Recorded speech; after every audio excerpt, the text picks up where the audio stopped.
Ganhei na loteria, mas não contei a ninguém. Então eu pedi R$1.000 emprestado para cada pessoa que conhecia como teste e me surpreendi com o que eles fizeram. Meus dedos tremiam tanto que o papelzinho amassado quase caiu dentro do vaso sanitário de porcelana importada. Eu precisei me apoiar na pia de mármore para não cair. Conferi os números pela 10ª vez, comparando com o resultado que aparecia na tela trincada do meu celular. 05, 12, 33, 41, 58. Respirei fundo, sentindo o cheiro de lavanda cara que perfumava o banheiro da patroa. O ar parecia ter ficado rarefeito. Eu tinha ganhado. Eu, Daniela, a faxineira que contava as moedas para comprar o remédio de pressão da mãe, tinha acabado de ganhar 12 milhões. Daniela? Você morreu aí dentro? A voz estridente da Dona Laura soou do outro lado da porta, seguida por 2 batidas secas. A cozinha não vai se limpar sozinha! O grito dela me trouxe de volta à realidade num estalo. Guardei o bilhete no bolso mais fundo do meu avental, sentindo o coração bater na garganta. Já estou saindo, Dona Laura. Respondi, tentando manter a voz firme. Lavei o rosto com água gelada.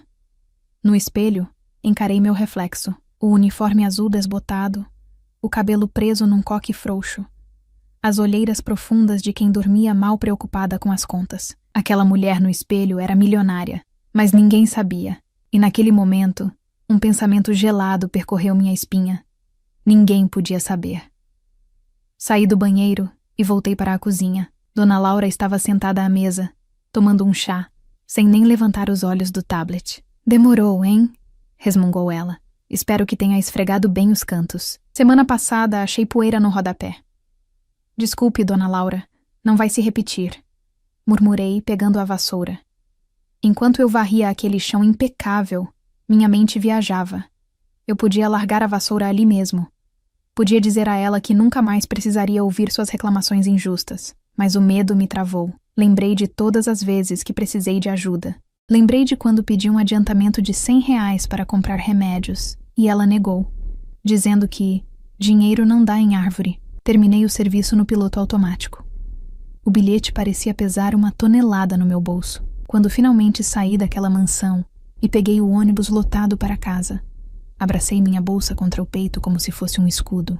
Eu morava num quartinho apertado nos fundos de uma oficina mecânica.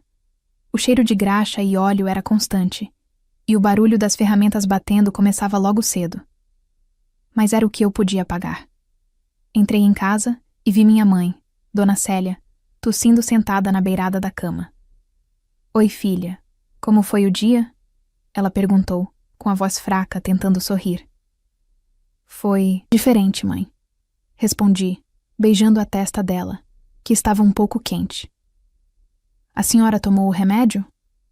Tomei o que tinha. Acabou hoje, Dani. Senti um aperto no peito. Amanhã eu compraria não só o remédio, mas a farmácia inteira se precisasse. Mas olhando para a fragilidade da minha mãe e para a infiltração no teto do nosso quartinho, a ficha realmente caiu. Eu tinha o poder de mudar tudo. Fiz uma sopa rala para o jantar, a única coisa que tínhamos no armário. Enquanto minha mãe comia, fiquei observando-a. Quantas pessoas viraram as costas para nós quando o pai morreu? Quantos parentes sumiram quando as dívidas apareceram? Eu tinha 12 milhões, mas se eu contasse agora, todos eles apareceriam. O ex-namorado que disse que eu não tinha futuro. A irmã que vivia bem, mas dizia que não podia me emprestar nem 1 quilo de açúcar. O primo que ria das minhas roupas. Eles amariam a Daniela milionária, mas eles amavam a Daniela faxineira? Foi aí que decidi. Eu não ia resgatar o prêmio amanhã. Primeiro, eu precisava saber a verdade. Precisava saber quem merecia estar na minha nova vida. Peguei meu caderno de anotações e uma caneta. Comecei a traçar um plano. Eu precisava de um teste. Algo que não fosse impossível, mas que mostrasse a verdadeira face das pessoas. Mãe, a senhora confia em mim? Perguntei de repente. Dona Célia parou com a colher no meio do caminho. Mais do que em ninguém nesse mundo, filha. Por quê? Vou precisar fazer uma coisa. Uma espécie de teste. Pode parecer loucura, mas é importante. Naquela noite, mal consegui dormir. O bilhete estava escondido dentro da capa do meu travesseiro. Fiquei olhando para o teto manchado de mofo e elaborei a mentira perfeita. No dia seguinte, Não fui trabalhar. Mandei mensagem para as 3 casas onde eu fazia faxina, dizendo que tive uma emergência familiar grave. Respirei fundo, peguei o celular e comecei a digitar o mesmo texto para várias pessoas. A mensagem era simples e direta. Oi, aqui é a Daniela. Estou desesperada. Minha mãe piorou muito e o médico disse que ela precisa de uma cirurgia urgente nos olhos ou pode perder a visão. O SUS vai demorar meses e não temos esse tempo. A cirurgia custa R$1.000. Eu juro que pago cada centavo assim que receber das faxinas. Mas preciso desse dinheiro para hoje. Pelo amor de Deus, você pode me emprestar? R$1.000. Para a dona Laura, isso era o preço de um jantar. Para minha irmã, era menos do que ela gastava em roupas no shopping. Para meu ex-namorado, que vivia ostentando carro novo, era troco. O valor era alto para mim, a antiga Daniela, mas acessível para eles. Era o valor exato para medir o caráter de cada um. Sentei na cama, com o celular na mão, o coração disparado. Minha mãe me olhava sem entender muito bem, mas segurou minha mão livre. Seja o que for, Deus está com a gente, ela disse. Apertei enviar para a lista de contatos que eu tinha selecionado a dedo. A patroa rica, o ex-namorado, a irmã bem de vida, o primo festeiro e, por desencargo de consciência, alguns vizinhos. O silêncio tomou conta do quarto. O barulho da oficina lá fora parecia abafado pelo som das batidas do meu próprio coração. Agora, não era mais sobre o dinheiro da loteria. Era sobre saber quem eram as pessoas reais na minha vida. Eu estava prestes a descobrir, da pior ou da melhor forma, quem se importava se eu e minha mãe vivêssemos ou morrêssemos. O celular vibrou com a primeira notificação. Respirei fundo e olhei para a tela. O jogo tinha começado. Meus dedos tremiam ao desbloquear a tela. A primeira resposta tinha chegado mais rápido do que eu esperava. Era de Lucas, meu ex-namorado. Aquele por quem chorei durante meses quando me trocou por uma menina de 20 anos, dizendo que eu estava velha e cansada aos 32. Abri a mensagem com uma ponta de esperança idiota de que, na hora do aperto, o passado contasse alguma coisa. A resposta foi um único emoji, uma carinha chorando de rir. Logo em seguida, subiu o texto. Sério, Daniela? R$1.000? Você sempre foi péssima com dinheiro, mas pedir esmola é novidade. Vê se me esquece. Antes que eu pudesse digitar qualquer defesa, ou mandar ele para aquele lugar, a foto de perfil dele desapareceu. Ficou cinza. Ele tinha me bloqueado. Senti um soco no estômago. Não pela falta do dinheiro. Afinal, eu tinha milhões guardados num pedaço de papel no meu bolso. Mas pela crueldade. Aquele homem comeu da minha comida, dormiu na minha cama e agora ria da possível cegueira da minha mãe. Respirei fundo, tentando não chorar na frente da minha mãe, que cochilava. O celular vibrou de novo. Dessa vez era minha irmã mais velha, a Vânia. A Vânia morava num condomínio fechado. Andava de carro do ano e vivia postando fotos de jantares caros. Ela visualizou a mensagem e demorou 10 minutos escrevendo. Imaginei que ela estava fazendo a transferência. Afinal, era a mãe dela também. Era a nossa mãe. A mensagem chegou. Oi, Dani. Poxa, que situação chata, hein? Olha, eu adoraria ajudar, mas esse mês o cartão veio. Tivemos que trocar os pneus da caminhonete e a mensalidade da escola dos meninos aumentou. Você sabe como é? Vida de gente grande é cheia de contas. A mãe sempre teve a saúde frágil. Você devia ter feito uma reserva para isso. Infelizmente, não tenho como arrumar nada agora. Aprenda a se virar, irmã. Vai te fazer bem. Li aquilo 3 vezes. Vida de gente grande. Como se eu, que acordava às 4 da manhã para pegar ônibus, fosse uma criança brincando de casinha. Ela tinha acabado de voltar de férias em Gramado. Eu tinha visto as fotos, mas para a cirurgia da própria mãe, ela não tinha R$1.000. A amargura começou a subir pela minha garganta, com gosto de fel. O próximo foi meu primo, o Beto, aquele que eu indiquei para o primeiro emprego, que eu ajudei a fazer o currículo. Ele respondeu rápido. Putz, prima, se tivesse me falado ontem... Tô zerado, mano. Quebrado mesmo.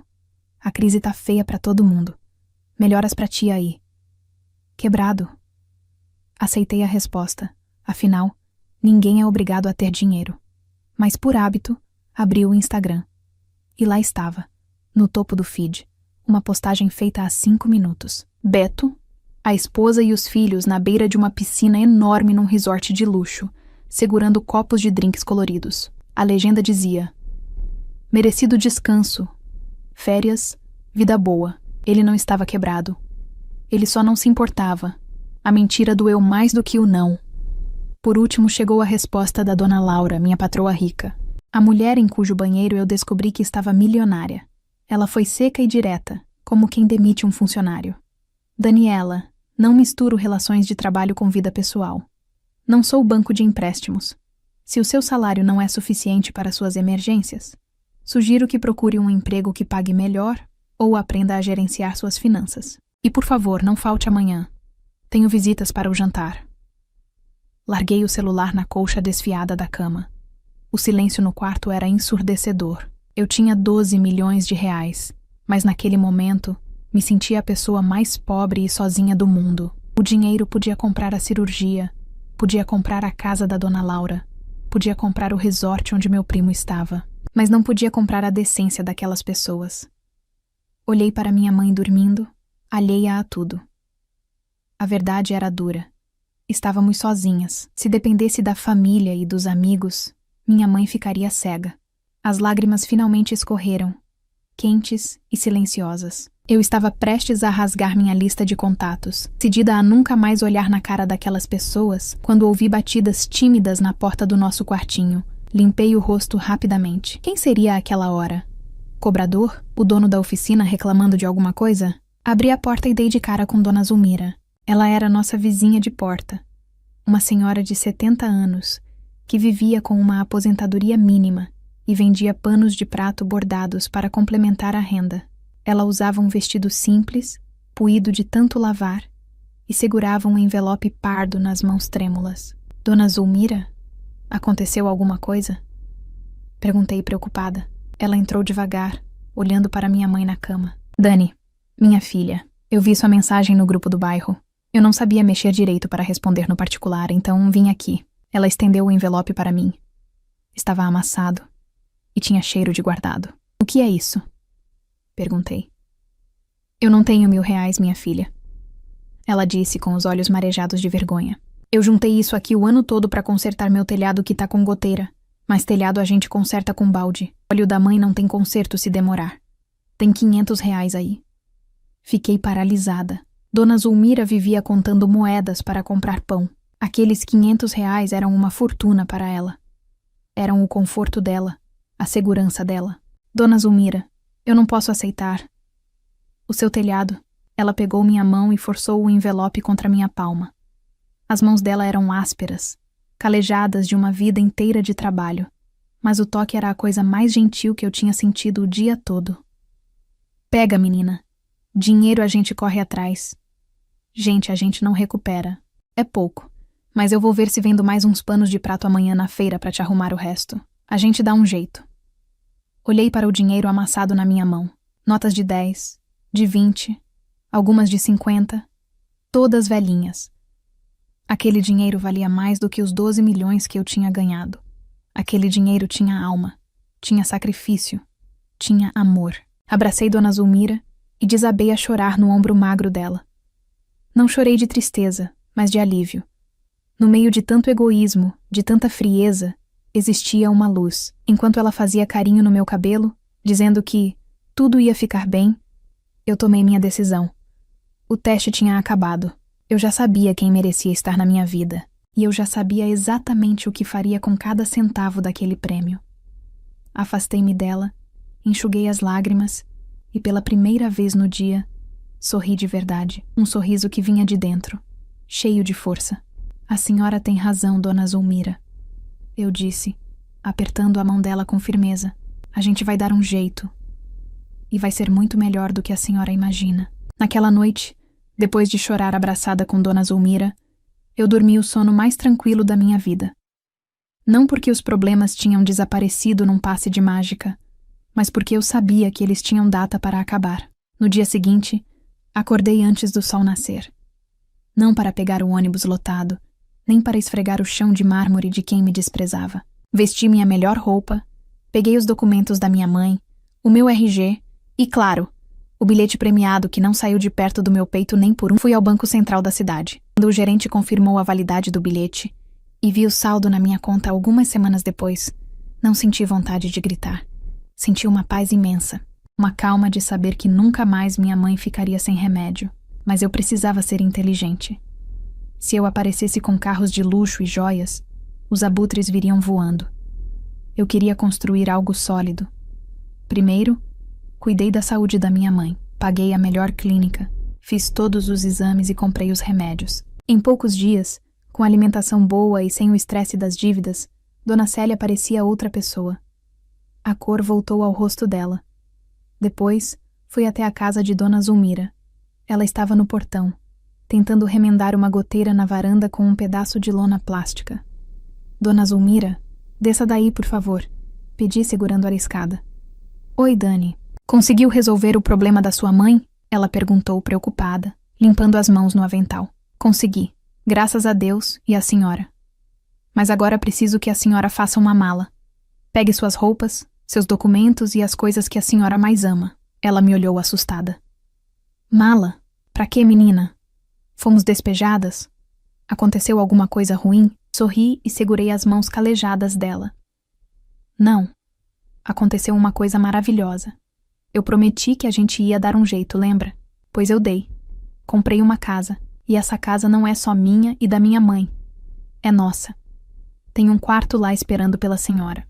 Dona Zulmira chorou, dizendo que não podia aceitar, que era incômodo. Tive que ser firme e dizer que se ela não fosse, eu não iria também. No fim, ela aceitou.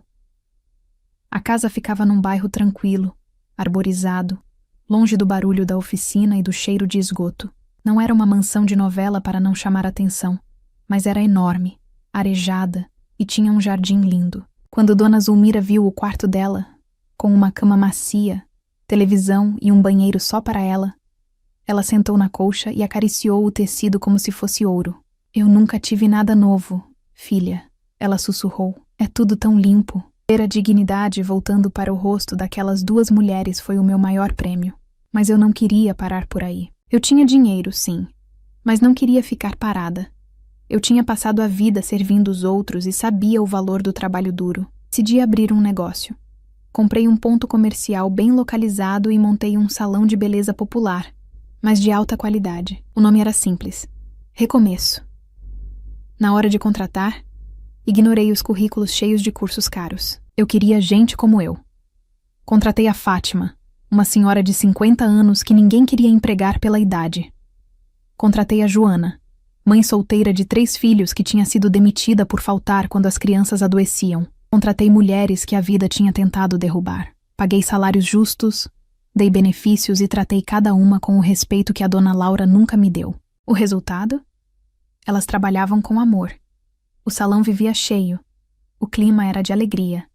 Em 6 meses, o Recomeço virou referência na cidade. Eu não precisava trabalhar, mas estava lá todos os dias, na recepção, conversando com as clientes, servindo café. Ninguém desconfiava que a dona daquele sucesso todo era milionária de loteria. Achavam apenas que eu era uma empreendedora que tinha dado sorte nos negócios. O sucesso foi tanto que chamou a atenção da mídia local.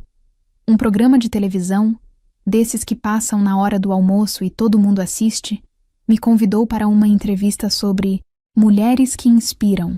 Eu hesitei. Sabia que aparecer na TV era arriscado, mas ao olhar para a Fátima e a Joana sorrindo no salão, pensei que minha história poderia ajudar outras pessoas a não desistirem. Aceitei.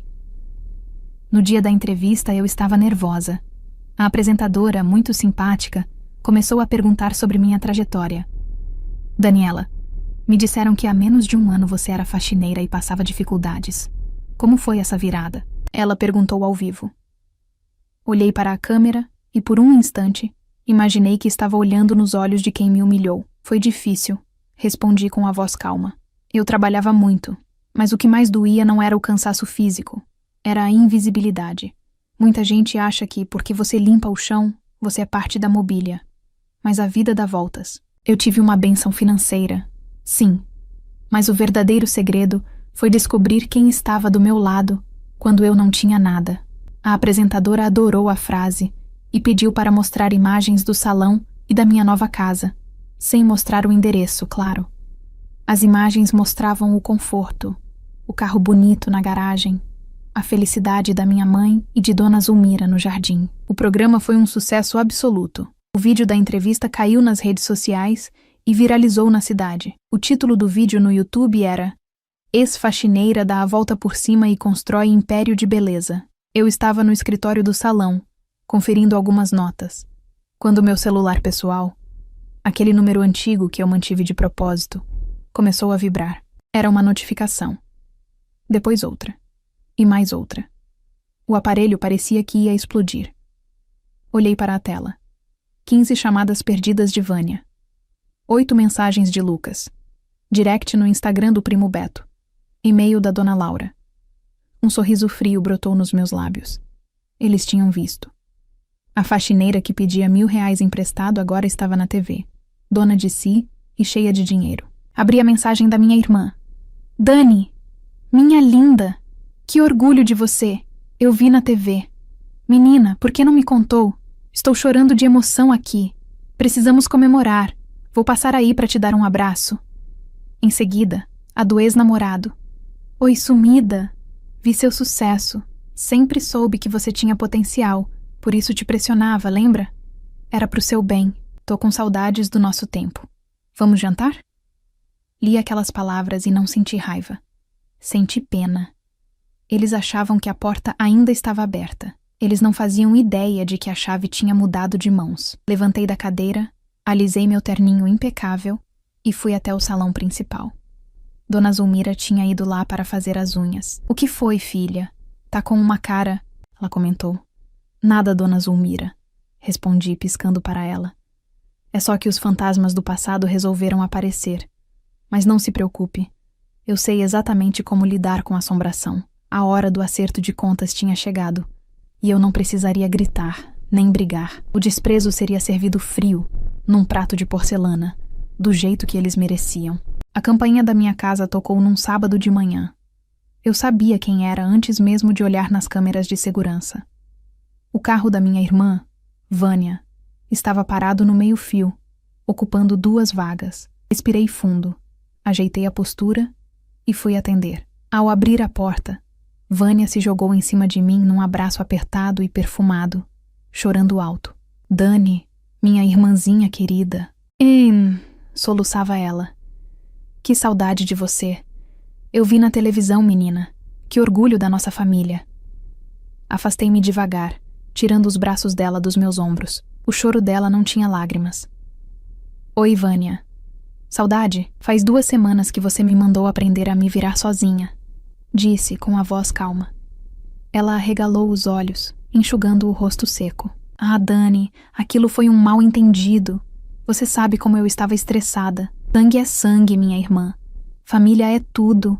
Eu vim aqui porque quero te ajudar a administrar isso tudo. Você precisa de alguém de confiança para cuidar do dinheiro." Sorri. A audácia dela era impressionante. "Você tem razão, Vânia. Família é tudo." E foi exatamente naquele dia, quando pedi ajuda para a mamãe não ficar cega, que eu descobri quem era a minha família de verdade. "Como assim?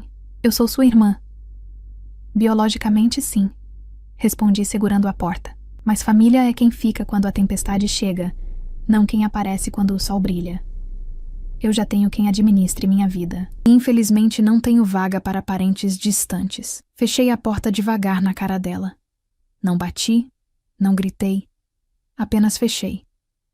O silêncio que se seguiu foi melhor do que qualquer grito de vitória. Voltei para a sala e peguei o celular. Lucas, meu ex, continuava mandando mensagens. "Dani, aquele cara na TV não te merece. Lembra da gente? Eu fui imaturo, mas sempre te amei. Vamos conversar, gata." Olhei para o lado. Marcos estava sentado no sofá, revisando as planilhas do salão comigo. Ele era um fornecedor de produtos que conheci na inauguração. Um homem simples, trabalhador, que me tratava como uma rainha mesmo antes de saber quanto dinheiro eu tinha na conta. Ele me ajudou a carregar caixas. Me ouviu quando eu estava cansada e nunca, nem por 1 segundo, me diminuiu. "Marcos, vem cá", chamei. Ele sorriu e se aproximou. Tirei uma selfie nossa, com ele beijando meu rosto e eu sorrindo radiante, com a aliança de compromisso que ele tinha me dado semana passada brilhando no dedo.